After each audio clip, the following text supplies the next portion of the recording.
To understand the file more, we're joined from Beijing by Mr. Benny Kwok, the international relations expert, and from Sevilla by Mr. Meher Nicholas Fursley, the director of the EU ASEAN Center and chair of the World Pensions Forum. Gentlemen, welcome to Think Tank. Mr. Kwok, how does Beijing view Macron's demand for a Ukraine ceasefire? What tangible leverage, if any, is China willing to apply on Russia to prevent a wider European collapse? Hello, thank you for having me. Sorry for my throat.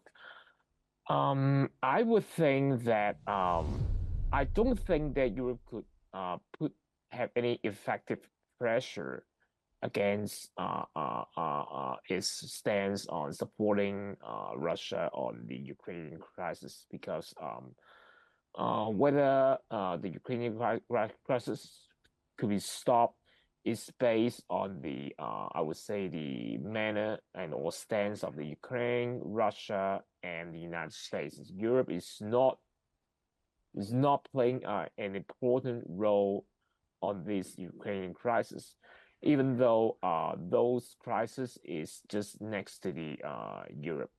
So I would think that uh, I would think China just simply ignores what the Europe's demand on helping or persuade to Russia to stop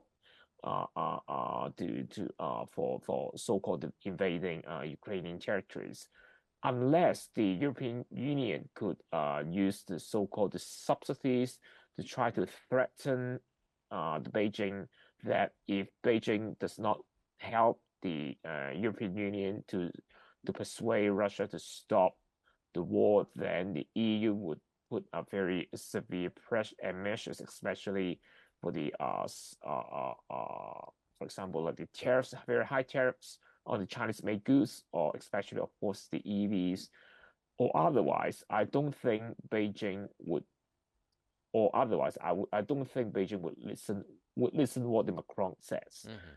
And the possibility for the European Union to use the tariff to threaten Beijing to stop the war, I don't think the chance is very high because Europe needs a China and China needs Europe as well.